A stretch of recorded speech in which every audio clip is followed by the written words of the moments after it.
30 July 2025 সময় 5:40 শ্ৰীহৰিকোটাৰ Satish Dhawan space চেণ্টাৰৰ পৰা এটা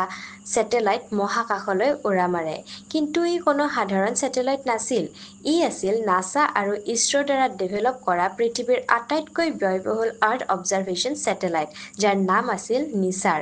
1.5 বিলিয়ন US ডলাৰ অৰ্থাৎ প্ৰায় 13,000 কোটি টকাৰ এই স্যাটেলাইট প্ৰগ্ৰামৰ বিশেষত্ব কি কিহৰ বাবে এই স্যাটেলাইট পৃথিৱীৰ আন স্যাটেলাইটতকৈ পৃথক আৰু ইয়াৰ পৰা আমাৰ কি লাভ হ'ব আহক সকলোখিনি জানিব চেষ্টা কৰো আজিৰ এই ভিডিঅ'টোত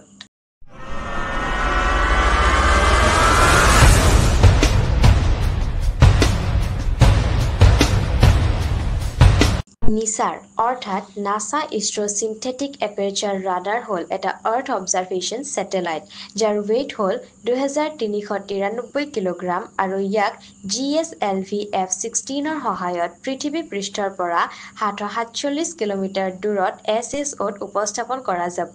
ইয়াত SSO মানে হ'ল সান সিনক্ৰনাছ অৰ্বিট ইতিহাসত প্ৰথমবাৰৰ বাবে ইছৰোৰ GSLV-এ কোনো স্যাটেলাইট SSOত উপস্থাপন কৰিব হয়তো আপুনি এই ভিডিঅ'টো চাই থকালৈকে এই কাম অলৰেডি হৈ গৈছে এই স্যাটেলাইট লঞ্চ হ'ল শ্ৰীহৰিকোটাৰ পৰা লঞ্চ কৰা 102 নং লঞ্চ GSLV-ৰ দ্বাৰা কৰা 18 নং লঞ্চ আৰু ভাৰতৰ ক্ৰায়োজেনিক ইঞ্জিন ব্যৱহাৰ কৰি কৰা 12 নং লঞ্চ এই স্যাটেলাইটত আছে 12 মিটাৰ ব্যাসৰ ডাঙৰ ৰিফ্লেক্টৰ এন্টিনা আৰু যাক 9 মিটাৰ দীঘল বুমৰ এডালৰ জৰিয়তে মাউন্ট কৰা যাব এই স্যাটেলাইটে শক্তি পাব স্যাটেলাইটত থকা সোলাৰ পেনেলে গ্ৰহণ কৰা সূৰ্যৰ পোহৰৰ দ্বাৰা এই স্যাটেলাইটে দিন ৰাতি যিকোনো বতৰতে কাম কৰিব পাৰিব আৰু প্ৰতি 12 দিনৰ মূৰে মূৰে গোটেই পৃথিৱীখনক স্ক্যান কৰি থাকিব সক্ষম হ'ব এই স্যাটেলাইটে 5 বছৰলৈ অবিৰতভাৱে নিজৰ কাম কৰি যাব এই নিসাৰ মিশন হৈছে একেলগে ইছৰো আৰু নাসাৰ দ্বাৰা কৰা প্ৰথম আৰ্থ অবজাৰভেশ্যন মিশন এতিয়া আৰ্থ অবজাৰভেশ্যন স্যাটেলাইট মানে কি সাধাৰণ ভাষাত ক'বলৈ গ'লে আৰ্থ অবজাৰভেশ্যন স্যাটেলাইট হৈছে এনেকুৱা এটা স্যাটেলাইট বা উপগ্ৰহ যি নিজৰ অৰ্বিট বা কক্ষপথৰ পৰা পৃথিৱী পৃষ্ঠৰ তথ্য সংগ্ৰহ কৰে উদাহৰণস্বৰূপে জলবায়ু মাটি সাগৰ মহাসাগৰ বতৰ সম্পৰ্কীয় তথ্য আদি এতিয়া প্ৰশ্ন হয় যে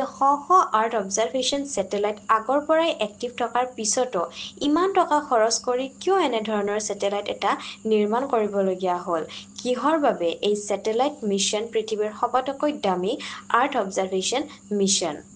ইয়াৰ কাৰণ হ'ল এই নিসাৰত থকা dual frequency band synthetic aperture radar হয় ই পৃথিৱীৰ প্ৰথম স্যাটেলাইট য'ত এল বেণ্ড SAR আৰু S বেণ্ড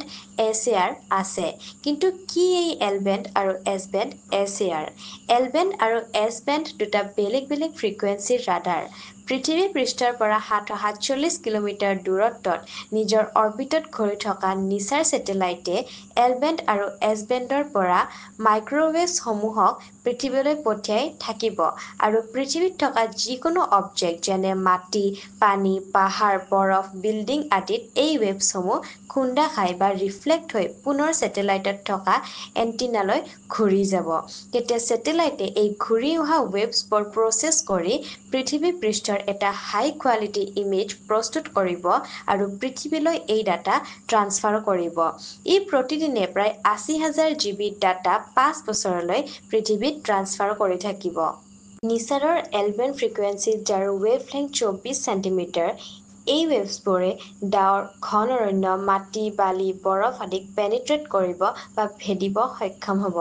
যাৰ ফলত ই মাটিৰ তল ঘন অৰণ্য বা বৰফৰ তলৰ ছবিও প্ৰস্তুত কৰিব সক্ষম হ'ব আৰু ইয়াৰ এছ বেণ্ড ফ্ৰিকুৱেন্সি যাৰ ৱেভলেংথ 10 সেন্টিমিটাৰ ই পৃথিৱী পৃষ্ঠৰ এখন বহল আৰু স্পষ্ট ছবি তুলিব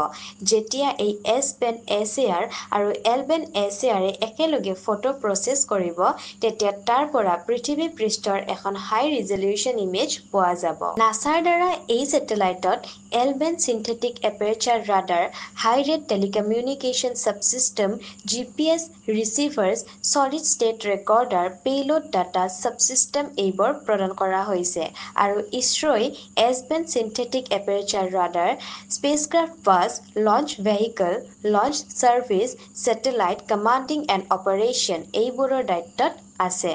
নিচাৰে এবাৰত 242 কিলোমিটাৰ এৰিয়া এটা অবজাৰ্ভ কৰিব পাৰিব। এতিয়া জানো আহক নিচাৰ মিছনৰ ফলত আমাৰ কি লাভ হ'ব। নিচাৰ হৈছে এটা উন্নত ৰাডাৰ প্ৰযুক্তিৰে সজ্জিত উপগ্ৰহ যাৰ সহায়ত পৃথিৱীৰ পৃষ্ঠত হোৱা সৰু সুৰা সলনি, প্ৰাকৃতিক দুৰ্ঘটনা আৰু পৰিৱেশৰ পৰিৱৰ্তনসমূহক অতি নিখুঁতভাৱে অৱলোকন কৰিব পৰা যাব। ভূমিকম্প, ভূমিস্খলন, বানপানী, আগ্নেয়গিৰি আদিৰ আগতীয়াকৈ অনুমান কৰিব ই সহায় কৰিব,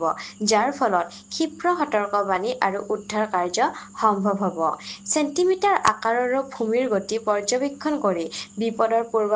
দিব পৰা যাব। খেতিপথাৰৰ অৱস্থা, মাটিৰ আৰ্দ্ৰতা, গছপুলিৰ বৃদ্ধি আদিৰ ওপৰত নজৰ ৰখা, বন ধ্বংস আৰু জৈৱ বৈচিত্ৰ্য হ্ৰাস চিনাক্ত কৰা তথা খাদ্য নিৰাপত্তা আৰু ভৱিষ্যত কৃষি নীতি নিৰ্ধাৰণত ই সহায় কৰিব। ইয়াৰোপৰি জলবায়ু পৰিৱৰ্তন, হিমবাহ গলা, সমুদ্ৰ পৃষ্ঠৰ উচ্চতা বৃদ্ধি আদিৰ ওপৰত অধ্যয়ন, বনাঞ্চল আৰু কাৰ্বন পৰিমাণ পৰ্যবেক্ষণ কৰা এনেবোৰ কামত এই ছেটেলাইটে মহত্বপূৰ্ণ ভূমিকা গ্ৰহণ কৰিব।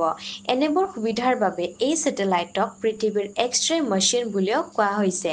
পৃথিৱীৰ কল্যাণৰ বাবে এই ছেটেলাইটৰ পৰা পোৱা ডাটা সকলোৰে বাবে ফ্ৰী কৰা হৈছে, যাতে ইছৰো আৰু নাছাৰ বাহিৰেও অন্য গৱেষকে তেওঁলোকৰ ৰিচাৰ্চৰ বাবে এই ডাটা ব্যৱহাৰ কৰিব পাৰে।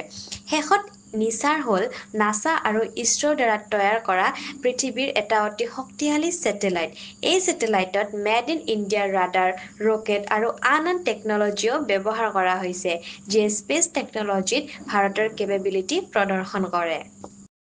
ভিডিঅ'টো চাই কেনেকুৱা পালে আমাক কমেণ্টত জনাবলৈ নাপাহৰিব আৰু এই ভিডিঅ'টোৰ দ্বাৰা আপুনি যদি অলপ হ'লেও উপকৃত হৈছে ভিডিঅ'টোত এটা লাইক কৰি দিব। লগতে এনেধৰণৰ স্পেচ, ৰিচাৰ্চ আৰু চাইণ্টিফিক টপিকৰ ওপৰত ভিডিঅ' পাবলৈ আমাৰ চেনেলটো ছাবস্ক্ৰাইব কৰি থ'ব। ধন্যবাদ।